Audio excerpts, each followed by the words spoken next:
Bien-aimés dans le Seigneur, salut. Je vous dis shalom et je suis vraiment heureux, reconnaissant et content en même temps de pouvoir partager avec des frères et sœurs par cette vidéo sur le thème du baptême. Et cela fait beaucoup de divisions, de mésententes entre la famille chrétienne.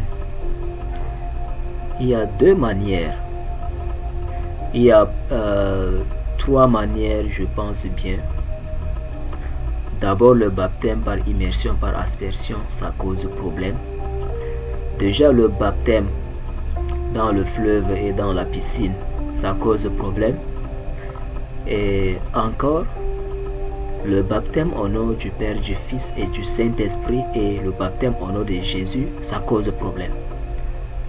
Donc, on a ces trois sujets-là qu'on va essayer d'aborder, de faire comprendre selon la parole de Dieu, ce que la pensée, la volonté de Dieu dit. D'abord, dans la Bible, je rends grâce à Dieu parce que il m'a inspiré, il m'a révélé le fait de comprendre le baptême par immersion et aspersion. Et ce qui en ressort de ce document que j'ai pu écrire, le baptême par aspersion, par là, n'est pas de Dieu. Parce qu'il faut étudier chaque thème et il faut être disposé dans ce document-là pour lire. Si Jésus-Christ a dit à Nicodème, si un homme ne naît d'eau et d'esprit, il ne peut voir le royaume des cieux. Dans le livre de Jean, nous devons faire attention à ce que la Bible dit, la saine doctrine surtout, parce que la Bible souligne trois doctrines. Il y a la doctrine des hommes, la doctrine de Satan et la saine doctrine, celle de Jésus-Christ selon la parole de Dieu. Et par là, nous allons comprendre que l'aspersion n'a pas été pratiquée dans la Bible. On cherche partout pour insérer là, mais l'aspersion n'a pas été pratiquée dans la Bible. Le baptême, c'est une conviction. Le baptême, c'est un engagement d'une bonne volonté. Donc, je vous invite à lire ce document-là sur le baptême que j'ai eu à écrire. Et ne vous limitez pas seulement à ce document, cherchez encore plus, parce que le Saint-Esprit n'est pas limité. Le Saint-Esprit peut faire au-delà de ce que les hommes font. Donc c'est pourquoi je nous invite à lire ce document et à se disposer pour voir les versets bibliques selon la Bible, selon le contexte, parce qu'on ne fait pas quelque chose au hasard. Quelque chose qui est dans la Bible, petite soit-elle, il faut la respecter. C'est pourquoi Jésus-Christ lui-même, qui est Dieu le Fils, il est descendu dans le fleuve Jourdain. Il est descendu dans les eaux. Il s'est humilié. Combien de fois nous les humains, on peut modifier, on veut changer, on veut adopter les choses. Faisons très attention à cela. Nous risquons de passer à côté de l'essentiel. C'est une fausse conviction. Ce n'est pas dans la bataille chrétienne. La foi chrétienne ne nous permet pas d'adopter les choses comme l'aspersion, non. Là où il y a le mot baptême dans la Bible, on trouve beaucoup les eaux, grandes eaux, descendues. Il y a tous ces mots-là qu'on ne prête pas attention. Il est descendu dans les eaux. Il est descendu. Il y avait là beaucoup des eaux, le fleuve, et ainsi. Ils sont montés au bord. Comment on descend dans l'eau, on monte au bord. Donc, les petites choses-là, il ne faut pas les négliger pour adopter autre truc. C'est la mission de Satan qui sème la confusion, qui change la parole de Dieu, qui adopte les choses. Mais Dieu ne permet pas ça. Ça, c'est pour le baptême de l'aspersion et immersion. Et maintenant, le baptême dans l'eau, le fleuve Jourdain ou dans la piscine. Les chrétiens se battent, ils se font des problèmes pour rien. Ça n'a pas d'importance de dire que non, il faut nécessairement se baptiser dans le Jourdain, que Jésus-Christ s'est baptisé dans le Jourdain. Non. Le baptême même, c'est quoi? Le symbole de baptême, c'est la mort et la résurrection. Dans l'aspersion, il n'y a pas la mort et la résurrection parce qu'on met l'eau sur la tête et ça ne symbolise pas la mort et la résurrection chez nous. Ce n'est pas le baptême. Mourir, c'est être contenu dans quelque chose. Ressusciter, c'est sortir de la contenance.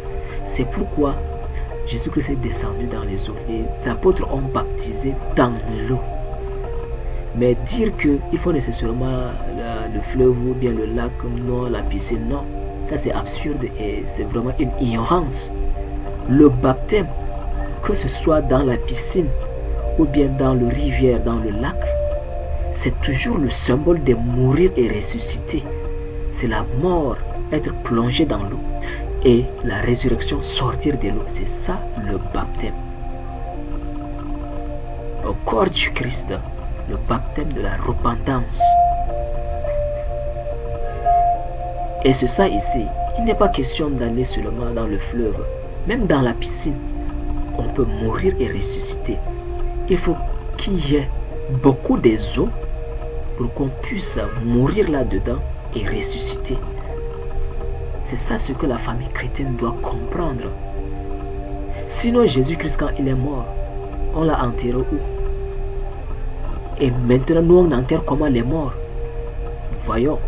Donc, les circonstances sont là. Les circonstances sont là. Il y a des endroits où il n'y a même pas un cours d'eau.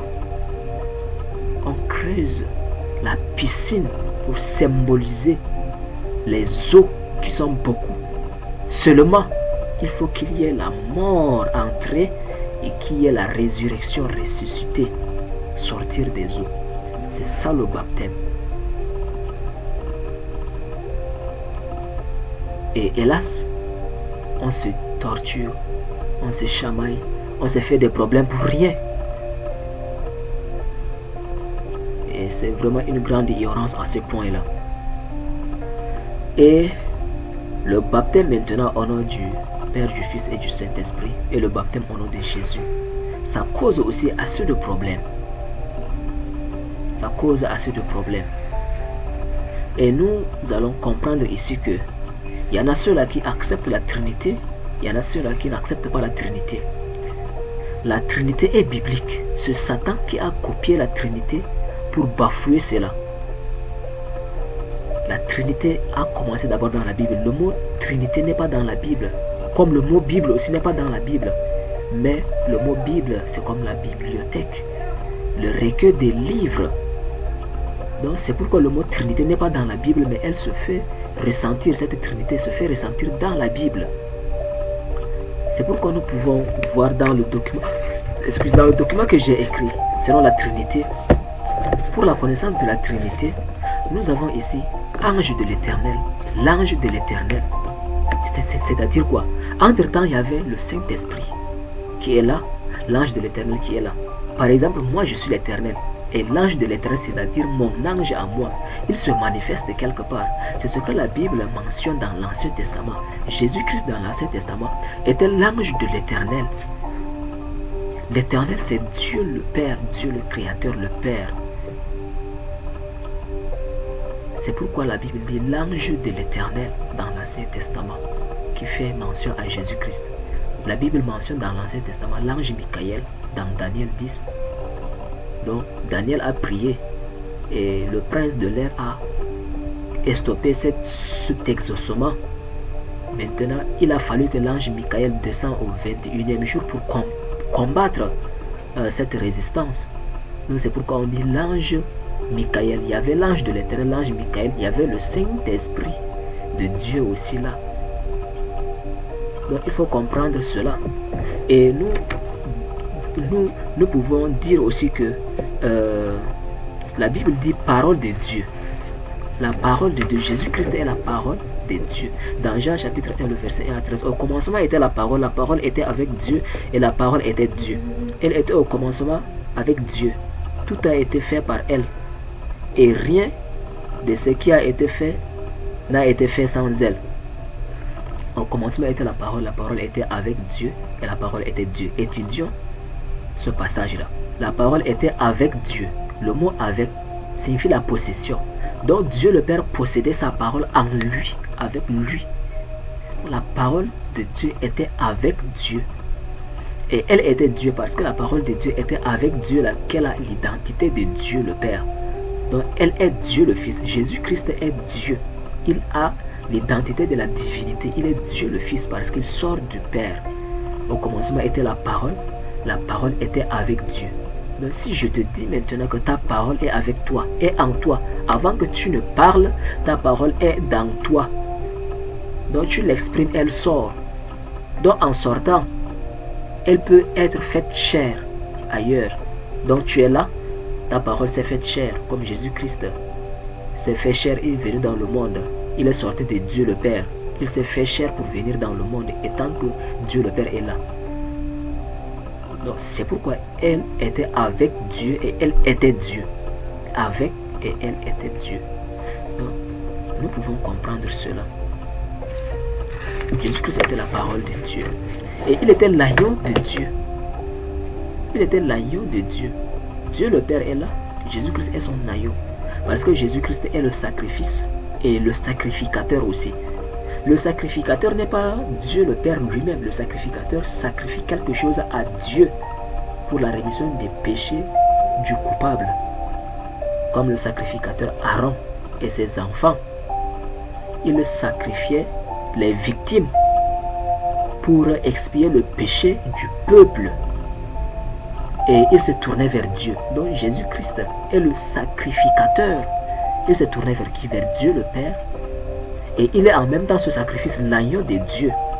Pourquoi il s'est sacrifié lui-même pour Dieu afin que le monde soit sauvé. Il est l'agneau de Dieu. Dans Jean 1, 29, le lendemain, Jean vit Jésus-Christ venir vers lui. Venir à lui et dit, voici l'agneau de Dieu qui enlève le péché du monde. L'agneau de Dieu qui enlève le péché du monde. L'agneau de Dieu. Donc Dieu, c'est son agneau qui enlève le péché du monde. Et en Jean 5, 21, Jésus lui dit, comme le Père ressuscite les morts et donne la vie, ainsi le Fils donne la vie à qui il veut. Comme le Père ressuscite, donc c'est-à-dire le Père agit. Pendant que Jésus-Christ est là, le Père agit et ressuscite les morts et il donne la vie. Donc le Fils a le même pouvoir. Donc c'est-à-dire pendant que voici mon Père agit, mon Père est là vivant, moi aussi j'ai le même pouvoir que mon Père pour donner la vie à qui je veux. C'est ça ce que Jésus-Christ a expliqué. Mais les chrétiens demeurent toujours ignorants pour ne pas accepter cette pensée-là, pour dire que Jésus-Christ est Dieu lui-même, sans toutefois admettre que Dieu le Père est là, Dieu le Fils est différent. Voici ce document-là. Vous pouvez lire ce document, le parcourir. Le document dit la Trinité et la religion. Donc nous allons seulement traiter sur la Trinité et laisser la religion encore à côté. Et revenir encore plus tard sur la religion. Donc, il est l'agneau de Dieu. Et nous allons voir aussi dans Apocalypse 7, 10 et le verset 17. Il criait d'une voix forte, le salut vient de notre Dieu qui est assis sur le trône et de l'agneau. Le salut vient de notre Dieu qui est assis sur le trône et de l'agneau. C'est-à-dire quoi? Le salut, Dieu le Père qui est assis sur le trône et de l'agneau qui est Jésus-Christ son Fils. Et de l'agneau. Car l'agneau qui est au milieu du trône les pètera et les conduira aux sources des eaux vives, et Dieu essuiera toutes les larmes de leurs yeux. L'agneau les conduira et Dieu les essuiera. Les larmes. Il faut comprendre, être disposé pour comprendre chaque verset. Et dans Apocalypse 22, il dit, il n'y aura plus d'anathème. Le trône de Dieu est de l'agneau. Le trône de Dieu est de l'agneau. L'agneau a son trône. Jésus-Christ, le Fils de Dieu, et Dieu le Fils a son trône. Comme dans Apocalypse 5, qui dit que l'agneau qui est digne d'en ouvrir, d'en prendre le livre et d'en rompre le sceau, l'agneau a pris le livre de la main de celui qui est assis sur le trône. L'agneau a pris le livre. Si c'est la même personne, comment alors il part prendre le livre entre ses mains encore, mes propres mains, je prends l'autre là, le livre entre mes propres mains, comment? C'est absurde. Il faut comprendre que Dieu le Père n'est pas le Fils. Dieu le Fils n'est pas le Père et Dieu le Saint-Esprit n'est pas aussi le Fils ni le Père. Les trois personnes sont distinctes et agissent différemment, mais on a un seul Dieu. Le Dieu est un. Satan aussi reconnaît, la Bible aussi dit ça, Dieu est un. Dieu c'est comme un titre d'unité. Dieu est un, bien sûr, mais dans cette unité de Dieu là, le Fils entre. Là, il opère, il agit comme Dieu. Le Père entre là, il opère, il agit comme Dieu. Le Saint-Esprit entre là, il opère, il agit aussi comme Dieu. C'est comme l'ONU, l'Organisation des Nations Unies. On a une seule ONU. Mais dans l'ONU, on a combien de puissances? On a 5 puissances. Et ces 5 puissances-là, chaque puissance agit. Chaque puissance a son droit de veto. Donc c'est pourquoi on ne peut pas dire que la France à seule constitue l'ONU. Dans les 5 puissances, là, on a 5 ONU. Non, on a seulement une seule organisation des Nations Unies. Et on a 5 puissances qui agissent là. Comme Dieu aussi, Dieu n'est pas un titre d'une seule personne. Dieu n'est pas le titre de Jésus-Christ, mais Dieu est le titre de la divinité. C'est la suprématie, la divinité où Jésus-Christ peut opérer là comme Dieu le Fils. Le Saint-Esprit peut opérer là comme Dieu le Saint-Esprit. Et le Père peut opérer là aussi comme Dieu le Père. Parce que Jésus-Christ est sorti du Père et le Saint-Esprit c'est le Saint-Esprit de Dieu. Quand Dieu avait dit au commencement que la lumière soit, la lumière fut. Que les eaux soient séparées. Les eaux se sont séparées du ciel et de la terre. Et l'Esprit de Dieu se mouvait sur les eaux. Donc, le Père, lui, se mouvait. Le Père, lui, était en train de créer par la parole.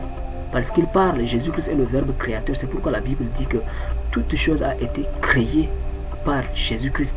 Et toute chose subsiste par Jésus-Christ. Parce qu'il est le Verbe créateur. Il est la parole parlée de Dieu. Dieu dit. Donc le fait de dire, c'est Jésus-Christ en action. Et maintenant, le Saint-Esprit se mouvait sur les eaux. Quand le Père criait, le Saint-Esprit se mouvait sur les eaux et il employait le verbe Jésus-Christ pour créer. Toute chose a été créée par lui. Donc, nous continuons pour dire que les effets communs sont ici dans Ésaïe 9, 6. Car un enfant nous est né, et un fils nous est donné, et la domination et la souveraineté et la domination, la souveraineté reposera sur son épaule, et on l'appellera admirable conseiller, Dieu puissant, Père éternel, prince de paix. Ce verset-là, beaucoup de chrétiens sont dans l'ignorance, ils ne comprennent pas ce que signifie cela. Nous allons faire ressortir cela, 2 mots. On a Père éternel, prince de paix. Ces 2 mots-là, on va l'étudier. Père éternel. Pourquoi Jésus-Christ est appelé Père éternel et prince de paix? Père éternel parce que Jésus-Christ même l'a dit que comme le Père agit, le Fils a le même pouvoir de donner la vie à qui il veut. Il a l'identité de Père. La parole de Dieu sort de Dieu. Et comme la parole sort de Dieu, au commencement était la parole, elle était avec Dieu et elle était Dieu. Donc elle était avec Dieu et elle a l'identité de Dieu. C'est pourquoi on l'appelle Père éternel. Il n'a pas de fin. La parole ne meurt pas. Jésus-Christ sur la terre, c'est sa chair qui a été crucifiée. Mais il a laissé le tombeau vide. Parce que la parole ne meurt pas. La parole est toujours vivante. Elle revient à la vie. Oui, elle peut subir de cycles. On peut dire de transformation de l'état. Monde physique, monde métaphysique, monde spirituel. Donc, elle peut subir ce cycle-là, mais elle est toujours en vie. C'est pourquoi Jésus-Christ a été appelé comme Père éternel parce qu'il a l'identité de Dieu le Père. Et pourquoi alors prince de paix? S'il a été Père éternel, un Père ne peut pas être encore prince de paix. Prince, c'est-à-dire il a le roi. Jésus-Christ est le prince de paix parce que son Père, d'où il vient, la parole est sortie de quelque chose. Donc là où la parole est sortie, c'est là où il est le roi de paix. Et Jésus-Christ est le prince de paix. On ne peut pas prendre seulement la partie Père éternel pour dire que Jésus-Christ est le Père. Il n'y a pas Dieu le Père, Dieu le Fils, Dieu le Saint-Esprit. On repousse la Trinité parce que Jésus-Christ est dit ici Père éternel. Non, c'est absurde. Il faut aussi lire la suite pour comprendre de quoi il s'agit. Prince de paix veut dire que là où la parole est sortie pour être faite indépendante et chère, là où elle est sortie, c'est le roi de paix. Et la parole maintenant est le prince de paix. Oui, Jésus-Christ devient maintenant prince de paix parce que son Père est le roi de paix. Il faut comprendre cela. Et il est Père éternel parce qu'il a l'identité de Dieu. Étant fait chair, il est Dieu le Fils. Lui-même, il reconnaît que le Père est plus grand que moi. Comme il agit, c'est-à-dire en même instant que le Père agit, le Fils aussi a le même pouvoir de donner à la vie à qui il veut. Mais nous y aurons toujours ce point-là. Même dans Actes, vous avez fait mourir le prince de la vie. Et dans Éphésiens aussi 3:6, ce mystère, c'est que les païens sont co-héritiers, forment un même corps. Donc, pourquoi co-héritier du Christ? Héritier de Dieu, c'est-à-dire on hérite de Dieu le Père, mais co-héritier avec Christ, c'est-à-dire Jésus-Christ même est l'héritier de Dieu. Il est l'héritier de Dieu. C'est pourquoi nous sommes co-héritiers avec lui. C'est pourquoi il nous appelle mes amis. Je vous appelle mes amis. Oui, parce que nous sommes co-héritiers avec lui. Nous sommes les héritiers de Dieu comme il est héritier aussi de Dieu. Nous sommes co-héritiers de Dieu. C'est ce que la Bible dit. Mais c'est tellement une absurdité de réfuter la pensée de la Trinité. Oui. Il est le Fils de l'homme. Jésus-Christ, la Bible dit clairement que Jésus-Christ est le Fils de l'homme. Et il lui a donné le pouvoir de juger parce qu'il est Fils de l'homme. Oui. Il est le Fils de l'homme. Parce qu'il est le Fils de l'homme que dans Hébreux 1:8 et 9, nous dit que mais au Fils, mais au sujet du Fils, il dit, ton trône, ô Dieu, est éternel. Ton trône, ô Dieu, est éternel. Prenons par exemple dans une entreprise où on a 2 PDG ou bien 2 directeurs. Moi, je suis directeur et mon ami aussi est directeur. Nous sommes tous directeurs de cette entreprise. Je peux l'appeler mon directeur. Il peut aussi m'appeler son directeur. C'est pourquoi Dieu ici, dans ce titre de divinité de Dieu là, Dieu le Père appelle Jésus-Christ ô Dieu. Ô Dieu. Ton trône est éternel.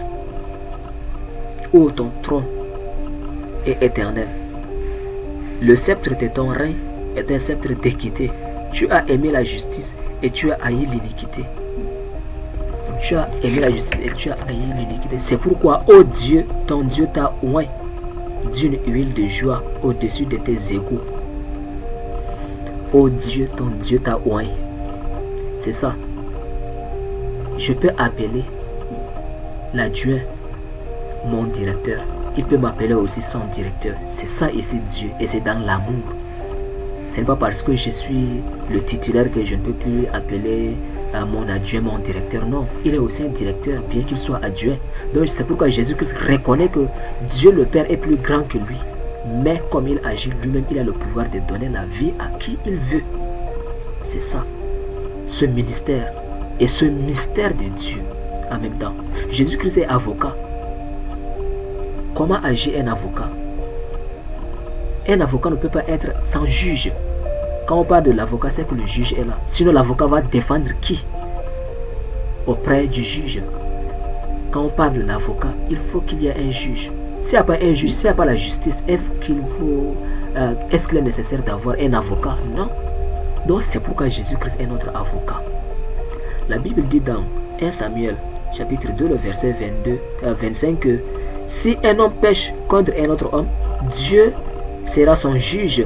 Mais s'il pêche contre l'Éternel, qui intercédera pour lui. Donc intercéder, c'est notre avocat. Donc si nous péchons contre Jésus-Christ, qui intercédera pour nous? Donc Jésus-Christ intercède. S'il est Dieu, pourquoi alors intercéder? Si moi je suis Dieu suprême, j'intercède alors qui pour demander sa faveur? Je suis déjà en haut. Personne n'est au-dessus de moi parce que je suis déjà Dieu. Et pourquoi Jésus-Christ a prié? Jésus-Christ sur la terre, il a prié, il a passé son temps à prier sur les montagnes, même dans le jardin de Gethsemane, pendant que Judas Iscariote est venu pour l'arrêter. Il a fait 3 heures de prière, il a prié Dieu. Et l'ange de l'Éternel est descendu de Dieu pour venir le fortifier. Et alors, si Jésus-Christ est Dieu lui-même, le suprême, pourquoi alors être avocat? Et pendant que je suis juge et je suis encore avocat, je plaide contre moi-même et je juge moi-même de répondre à ce plaidoyer. Et puis, ça c'est tellement absurde. Si Jésus-Christ est avocat, c'est qu'il y a un juge quelque part. Et le juge, c'est Dieu le Père. C'est Dieu le Père qui est le juge. Et Jésus-Christ, notre avocat, c'est pourquoi il intercède pour nous. Si nous péchons contre les hommes, et si nous demandons pardon, Jésus-Christ peut intercéder Dieu le Père. Parce que lui-même, il peut pardonner. Et il peut aussi intercéder. Parce que ce n'est pas de l'orgueil. Quand Jésus-Christ a été élevé par Dieu, il ne peut pas être orgueilleux que Dieu m'a déjà élevé, donc je suis indépendant, je fais ce que je veux. Non. Étant élevé, il demeure encore dans l'amour du Père. C'est pourquoi il intercède. Jésus-Christ pardonnait les péchés aux gens et parfois il intercède aussi à Dieu de le pardonner parce qu'il se partage les tâches et c'est l'amour. Ce n'est pas parce que je t'ai élevé que tu peux faire tout, que tu ne peux pas être directement lié à moi. Tu peux aussi me demander dans certains sujets, bien que tu peux faire cela, mais tu me demandes. C'est pourquoi Jésus-Christ, bien qu'il peut faire cela après avoir été élevé par Dieu, il revient toujours vers Dieu pour l'intercéder, pour le prier. Mais il a tout pouvoir. Il a dit quoi? Tout pouvoir m'a été donné dans le ciel et sur la terre. Qui lui a donné ce pouvoir? Donc, Jésus-Christ ici, il intercède pour nous. Il est notre avocat. Il est notre avocat auprès du juge, Dieu le Père. L'avocat ne peut pas être sans le juge. Et dans 1 Jean chapitre 2, le verset 1, il dit: mes petits enfants, je vous écris ces choses afin que vous ne péchez point. Et si quelqu'un a péché, Dieu, nous avons un avocat auprès du Père, Jésus-Christ le juste. Auprès du Père, nous avons un avocat auprès du Père, Jésus-Christ le juste. Parce que Jésus-Christ est le sceau et le cachet. Si nous prions, on termine la prière en disant au nom de Jésus-Christ. Donc quand on adresse la prière à Dieu le Père, avec le cachet de Jésus-Christ, il est juste. C'est parce qu'il intercède pour nous. Jésus-Christ prend cette prière-là, il met son cachet là, et il dit voici. Il est notre avocat. Il part maintenant auprès du juge, il dit voici cette prière. Le juge va exaucer. Et parfois lui-même, il met son cachet et il réagit, il agit dessus parce qu'il a reçu tout pouvoir. Donc, parfois il agit lui-même et parfois il amène cette prière-là à Dieu le Père. Parce que dans l'assemblée, dans le livre de Deutéronome ou dans Nombre, il a dit que Dieu se tient dans l'assemblée des dieux et il juge au milieu des dieux. Dieu avec grand D se tient dans l'assemblée des dieux avec grand D. C'est pourquoi dans l'assemblée de Dieu, il a Dieu le Fils, le Père et le Saint-Esprit. Il se tient dans l'assemblée des dieux avec grand D et il juge parmi les dieux. Donc, dans l'assemblée de Dieu, il prend la décision pour venir juger au milieu de nous. Parce que quand je crois en Dieu, je suis un Dieu aussi en petit d. Je suis un Dieu en petit d. Nous sommes des dieux en petit d. Mais Dieu, chacun se tient dans l'assemblée de Dieu entre eux là-bas. C'est la divinité. C'est comme dans l'ONU. Ils prennent la décision entre eux, les 5 grandes puissances, pour agir. Donc c'est leur assemblée là-bas. Maintenant, ils partent faire l'action parmi dans les nations maintenant. Donc Dieu se tient dans l'assemblée de Dieu pour prendre des décisions, pour se concerter et venir maintenant exercer le jugement au milieu des dieux, les petits dieux. C'est pourquoi ici, le passage dit que nous avons un avocat auprès du Père, Jésus-Christ le juste, qui nous défend. Cet avocat nous défend. Et il nous défend pourquoi? Pendant quel temps? Pendant que nous sommes encore vivants, il nous défend pendant que nous sommes vivants. Si nous mourons maintenant, cet avocat-là, il devient le juge. Parce que Jésus-Christ dit que le Père ne juge personne. Si nous sommes vivants, Jésus est notre avocat. Et Dieu le Père est notre juge. Ça, si nous sommes vivants. Mais si nous mourons maintenant, cet avocat devient juge. Oui, c'est parce que c'est la parole qui juge. Maintenant, Jésus-Christ dit ici que dans Romains, au jour où Dieu jugera par Jésus-Christ, Dieu jugera par Jésus-Christ, c'est la parole qui juge, donc Jésus-Christ est la parole de Dieu. Dieu jugera par Jésus-Christ les actions secrètes des hommes, selon mon évangile. Le Père ne juge personne, mais il a remis tout jugement au Fils, dans Jean 5, 22. Le Père ne juge personne, mais il a remis tout jugement au Fils. Voici, prends, tu juges. Donc c'est la parole qui juge. Dieu le Père, pendant le vivant, il est le juge et Jésus-Christ notre avocat. Et si nous mourons déjà, l'avocat ne défend pas celui qui est mort. Le mort, il est déjà au repos, selon Hébreux, chapitre 9, le verset 27. Et comme il est réservé aux hommes de mourir une seule fois, après quoi vient le jugement.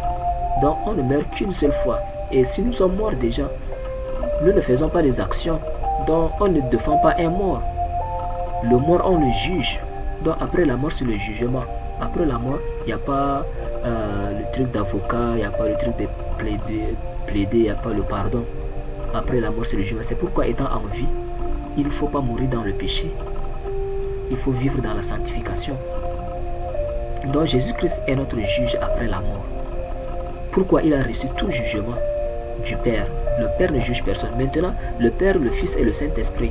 Nous voyons que le Saint-Esprit lui-même, il est Dieu.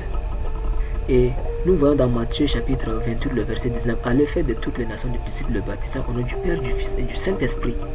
C'est ça la manifestation de la Trinité à ce point-là. Et dans 1 Jean chapitre 4, le verset 14, et nous avons vu et nous attestons que le Père a envoyé le Fils comme sauveur du monde. Nous avons vu, nous avons attesté que le Père a envoyé le Fils comme sauveur du monde. Et Jésus-Christ est le seul médiateur. N'oublions pas ça. Il est le seul médiateur. Il est le seul chemin qui mène vers Dieu le Père. Et dans 2 Jean chapitre 1, le verset 3 qui dit que la grâce et la miséricorde et la paix soient avec vous de la part de Dieu le Père et de la part de Jésus-Christ. C'est deux personnes distinctes. Le Père n'est pas Jésus-Christ, Jésus-Christ n'est pas le Père, le Saint-Esprit n'est pas Jésus, le Saint-Esprit n'est pas le Père. Ces trois personnes-là sont différentes et agissent dans la plénitude de Dieu, dans la divinité. Et quiconque nie le Fils n'a pas non plus le Père. Quiconque confesse le Fils a aussi le Père. Si nous nions le Fils, nous n'avons pas le Père. Parce que dans 1 Jean chapitre 5, le verset 11 à 13, qui nous dit, et voici ce témoignage, Dieu nous a donné la vie éternelle, et cette vie est en son Fils. Celui qui a le Fils a la vie. Celui qui a le Fils a la vie. Et celui qui n'a pas le Fils de Dieu n'a pas la vie. Donc c'est Jésus-Christ, le Fils de Dieu, qui est fait chair, qui agit. Et Jésus-Christ a reçu tout pouvoir. Il a reçu tout pouvoir comment? C'est Dieu qui lui a donné ce pouvoir-là. Il a reçu tout pouvoir dans le ciel et sur la terre, de la part de Dieu le Père. Tout pouvoir m'a été donné. Tout pouvoir m'a été donné. Donc le pouvoir lui a été donné de la part de Dieu le Père. Il faut comprendre cela, la famille chrétienne. Il ne faut pas être incrédule à ce point-là. Et nous oublions aussi quelque chose. Nous représentons Jésus-Christ avec assez de cheveux. Les cheveux qui descendent jusqu'au cou. Mais le sacrificateur Jésus-Christ n'était pas ici parce que la Bible est claire. L'apôtre Paul a parlé en esprit et il ne peut pas aussi aller contre Jésus-Christ. Nous représentons Jésus-Christ en image avec les cheveux comme la femme. Mais Jésus-Christ était le sacrificateur et il n'avait pas ces chevelures-là jusqu'au cou. Donc il faut ignorer cela. Il faut redresser cela. Parce que ce n'est pas un Jésus que nous adorons ici. L'apôtre Paul a dit qu'il n'est pas bon que l'homme ait de longs cheveux. Il n'est pas bon que l'homme ait de longs cheveux. L'homme peut avoir beaucoup de cheveux, les cheveux blonds, comme le roi David et autres. Mais le cas de Salomon est bien différent. Le cas de Salomon est bien différent. En sa génération est unique. Nous voyons maintenant des tresses, des rastas, des boucles d'oreilles, des locks. Ce n'est pas bien. Ce n'est pas de la sainte doctrine. Et ça ne poursuit pas la sanctification. Jésus-Christ n'avait pas ça. Oui. Et maintenant, nous allons revenir alors. Jésus-Christ dit que tout pouvoir m'a été donné dans le ciel et sur la terre. Il ne peut pas se donner lui-même le pouvoir. Ou bien il ne peut pas aller être Dieu le Père, lancer le pouvoir et venir être le Fils, prendre le pouvoir, dire que tout pouvoir m'a été donné. Non. Ces trois personnes sont distinctes et agissent dans la divinité. On a un seul Dieu. Le Fils peut agir là, le Père peut agir là, le Saint-Esprit peut agir là. On a un seul Dieu.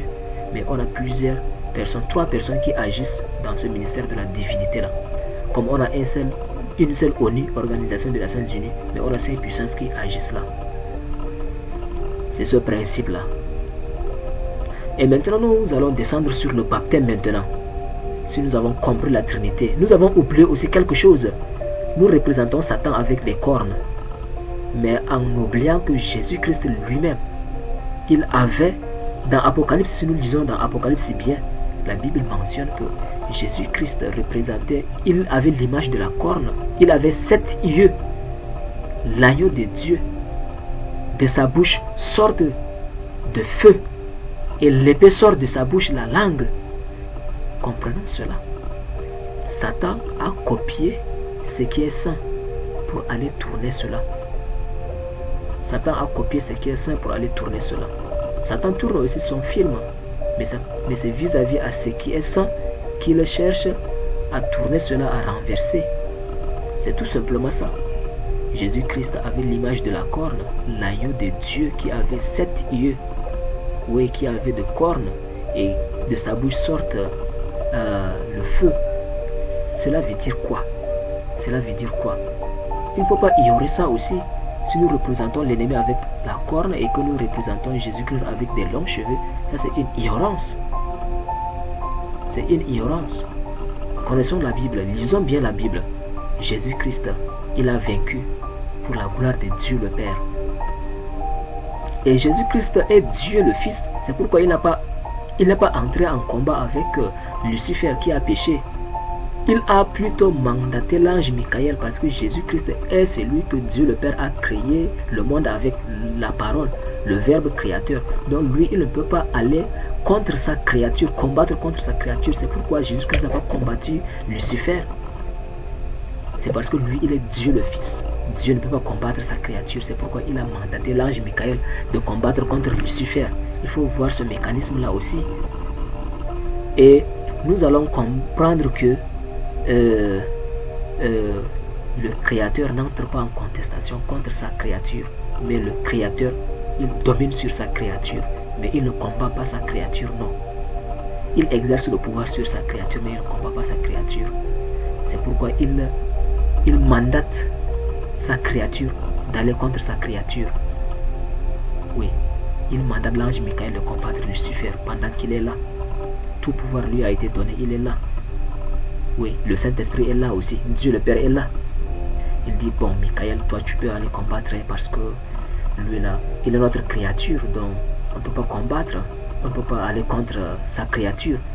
Je ne peux pas créer quelque chose et puis comme les virologues ont créé la Covid-19 et puis maintenant la Covid-19 revient maintenant contre eux-mêmes, les tue. Donc s'il avait le pouvoir, est-ce qu'il allait combattre l'antidote? Il allait seulement prendre l'antidote et puis dire non, ça là nous sommes blindés déjà, mais on ne peut pas. Donc il donne seulement l'instruction à d'autres, allez-y faire, c'est ça. Donc c'est comme ça que Jésus-Christ lui-même, comme étant Dieu le Fils, le Saint-Esprit est là, le Père est là, ils ne combattent pas contre leur créature, mais ils mandatent, allez-y. Ange Michael, toi tu pars combattre, tu pars faire le dégât, tu pars le renverser, renvoie-le. Donc c'est comme ça, il faut aussi comprendre ça. Ouais, il ne faut pas ignorer la vérité biblique. Il faut représenter les choses. Le sacrificateur ne doit pas avoir ce que nous voyons maintenant Jésus-Christ représenté avec le long cheveux comme une femme. Non. Si Satan est représenté comme avec des cornes, Satan n'est pas noir. Arrêtons aussi de représenter Satan avec l'image noire. Satan n'est pas noir. Lucifer était quoi? Lucie est féroce. L'ange de la lumière, c'est la clarté. Selon le document de l'ex-sataniste de Pasteur Jonas, qui était le ministre même de Lucifer, il a dit Lucifer était le plus beau. C'est pourquoi il s'était enorgueilli. Il était très beau. Oui, et il était la lumière, l'ange de la lumière. Donc malgré qu'il a transgressé, il ne s'est pas assombri. C'est pourquoi la Bible dit que Satan se déguise en ange de lumière. Oui, il se déguise en ange de lumière. Il est lumière, mais il se déguise en ange de lumière. Comment? Par ses actes, par ses paroles. Il se passe pour être vrai, pour parler de la vérité. Mais il est fondé sur le mensonge. C'est tout simplement ça. Sinon, Satan demeure toujours l'ange de la lumière. Il est toujours brillant. Il n'est pas sombre, il n'est pas noir. Et si nous disons que Satan a des cornes ou bien quoi que ce soit, la Bible même dit clairement que Jésus-Christ avait des cornes. Mais cela signifie quoi? Il faut chercher à avoir cette révélation-là. Il avait 7 yeux, l'agneau de Dieu. De sa bouche sortait le feu et l'épée. Il faut chercher à demander de Dieu ces révélations. De ne pas représenter seulement les choses comme ça. Ok. Revenons alors sur le baptême. Le baptême ici, on a le baptême au nom du Père, du Fils et du Saint-Esprit, comme Jésus-Christ l'a ordonné à ses disciples, parce que Jésus-Christ avait baptisé aussi avec ses disciples. S'il l'a ordonné, c'est-à-dire, il avait avant d'abord fait avec ses disciples, il avait fait sur la terre avec ses disciples. Il avait fait avec ses disciples et il a ordonné à ses disciples de le faire au nom du Père, du Fils et du Saint-Esprit. Et maintenant, après lui, ça a changé. Le changement là vient d'où et pourquoi? C'est ça ce que nous allons comprendre ici. Selon Actes chapitre 2, le verset 38, et selon Matthieu chapitre 3, le verset 1 à 11. Matthieu chapitre 3, 1 à 11, c'est ce que Jean-Baptiste a prêché, le baptême de la repentance. Et après quoi il a dit que celui qui vient vous baptisera du Saint-Esprit et du feu. Et maintenant nous allons comprendre que le baptême de la repentance c'est au corps du Christ. Le baptême de la repentance est au corps du Christ. Et après Jésus-Christ, les disciples ont été touchés par le Saint-Esprit. Jésus-Christ a donné le commerce de global, baptisé au nom du Père. Quand on plonge quelqu'un, on dit je te baptise au nom du Père, du Fils et du Saint-Esprit. Jésus-Christ a donné le commerce du global. Comme on dit souvent en marketing ou bien dans le commerce, en gros, il faut prendre en gros tout. Jésus-Christ a donné ce commerce-là. Et maintenant, après Jésus-Christ, ils ont été visités par l'ange, pas pour s'opposer à Jésus-Christ, mais pour expliquer, pour spécifier les choses, pour amener un peu de la clarté. Parce que pendant le baptême au nom du Père, du Fils et du Saint-Esprit, on reçoit tout à la fois. On reçoit et le Père, et le Fils, et le Saint-Esprit. Le baptême au corps du Christ, le baptême du Saint-Esprit, et le baptême du Père, que nous portons l'identité du Père du ciel. Donc, c'est ce baptême, ce commerce de généralité. Et maintenant, après Jésus-Christ, les disciples ont été visités par le commerce de détail. Le détail maintenant en Jésus-Christ. Donc, après Jésus-Christ, c'est le détail. Oui, bien sûr, au nom du Père, du Fils et du Saint-Esprit, prenez ensemble. Mais comme le Saint-Esprit voit que, après ce commerce de en gros là, ça pèse trop. C'est pourquoi Jésus-Christ a dit que le Saint-Esprit, que le Père enverra en mon nom, prendra ce qui est en moi et vous l'enseignera. Donc Jésus-Christ lui-même a dit que s'il nous donne tout maintenant, nous ne pouvons pas prendre cela. Donc c'est pourquoi lui-même, il a dit que le Saint-Esprit va nous partager encore plus. Mais pas pour supprimer ce qu'il a fait. On peut maintenant appliquer, oui, ce qu'il a fait au nom du Père, du Fils et du Saint-Esprit. Et ce que le Saint-Esprit a donné aussi, on peut l'appliquer. Le Saint-Esprit a donné quoi après Jésus-Christ? Le commerce de détail. Nous pouvons voir qu'avec les apôtres dans Actes chapitre 10, le verset 39 à 48, Actes chapitre 10, Actes chapitre 10, le verset 39 au verset 48.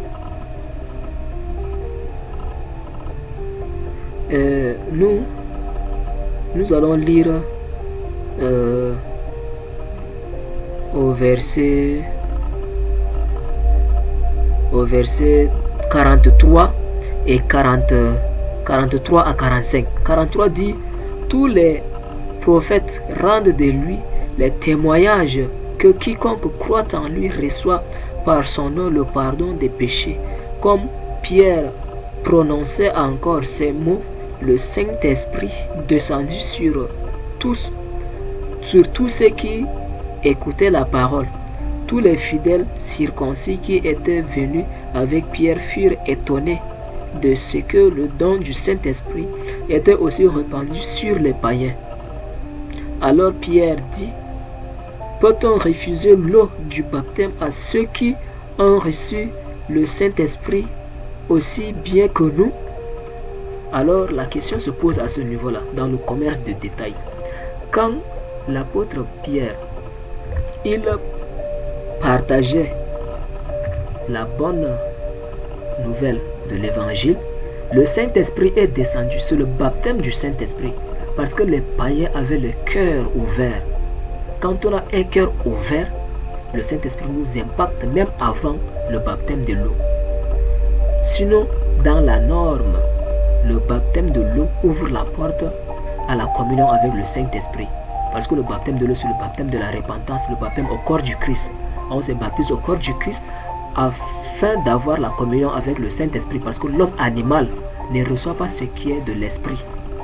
Mais s'il a le cœur ouvert comme le païen ici, ils ont écouté, ils ont le cœur repentant. Ils ont produit d'abord la repentance spirituelle afin que la repentance soit matérialisée par les eaux de baptême. Il faut d'abord la repentance spirituelle. Et si nous sommes repentis, si nous nous sommes repentis spirituellement et sans passer par les eaux de baptême, ce n'est pas la sainte doctrine. Nous sommes à côté de l'essentiel. La sainte doctrine stipule que tout acte de la croyance se traduit par les eaux de baptême. Le baptême au corps du Christ. Si tu n'es né d'eau et d'esprit, tu ne verras jamais le royaume des cieux. La parole de Jésus-Christ. Donc, le baptême du Saint-Esprit a été manifesté en détail avant le baptême de l'eau. Comme ils ont été déjà baptisés du Saint-Esprit, on ne peut pas appliquer au nom du Père, du Fils et du Saint-Esprit encore. Parce que le Saint-Esprit est déjà descendu. On ne peut pas appliquer le nom du Saint-Esprit encore. C'est pourquoi il leur manque quoi? Le baptême de la repentance de l'eau. C'est pourquoi ils ont été baptisés au nom de Jésus-Christ. Parce qu'ils ont déjà le Saint-Esprit. Il faut le Jésus-Christ qui vient. Et Jésus-Christ porte l'identité du Père. Et comme le Saint-Esprit est là, Jésus-Christ est là déjà. Ils peuvent manifester la volonté du Père dans cette âme. Ou bien dans ce nouveau converti. C'est ça le commerce de détail avec les disciples après Jésus-Christ. C'est ça le mécanisme.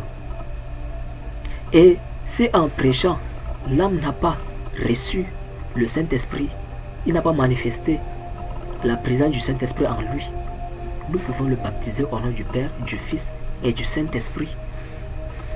Oui, cela n'est pas condamnable parce que c'est l'instruction de Jésus-Christ, le commerce de global. Et s'il a reçu le Saint-Esprit pendant qu'on prêche et il lui manque le baptême de la repentance au corps du Christ, on le baptise au nom de Jésus. Et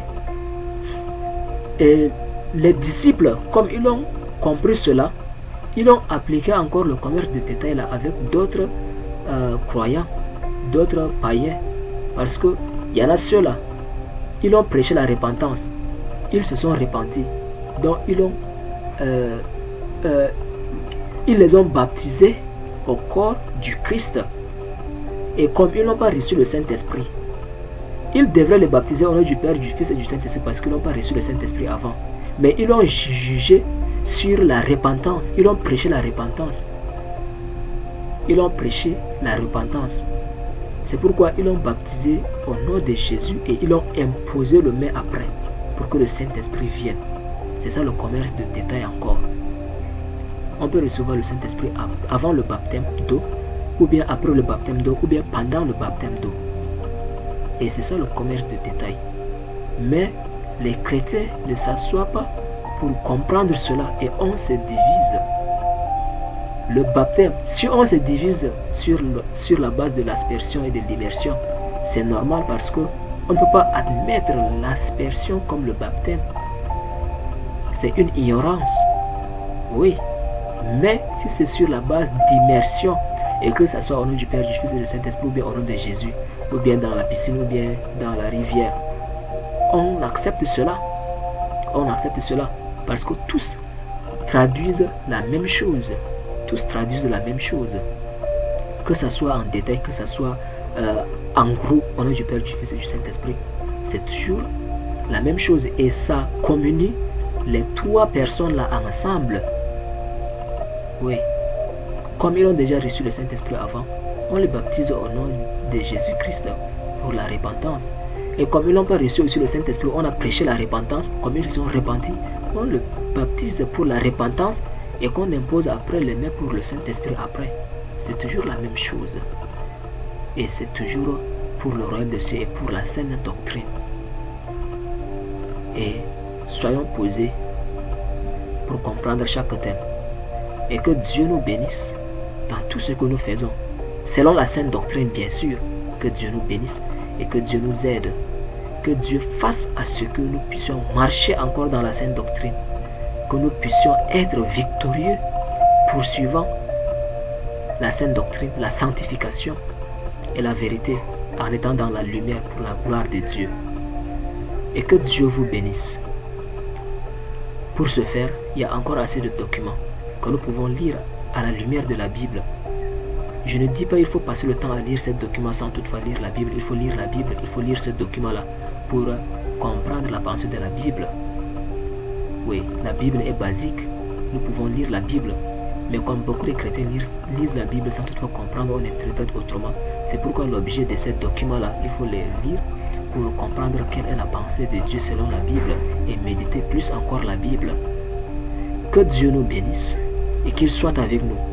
Que Dieu soit avec vous et qu'il vous bénisse, qu'il vous donne le don de discernement pour comprendre sa parole, qu'il vous remplisse de sa présence et qu'il vous capacite pour le royaume des cieux. Soyez bénis au nom de Jésus-Christ. Amen. Père, nous te disons merci Seigneur. Béni sois-tu au nom de Jésus-Christ, que la gloire te revienne. Père, je te loue, je te bénis parce que tu es le roi des rois, tu es le sauveur de l'humanité. Donne-nous à comprendre ta parole Jésus-Christ, parce que toi-même, tu as dit que tu as vécu dans l'humilité et tu as respiré la crainte, selon le livre d'Ésaïe. Tu as respiré la crainte et tu as craint, tu as obéi, tu t'es humilié et que Dieu t'a élevé. Béni sois-tu au nom de Jésus-Christ. Je te loue, je te bénis et je te bénis pour mes frères et sœurs. Que la gloire te revienne. Au nom de Jésus-Christ. Amen. De la part de l'évangéliste Emmanuel le Seigneur.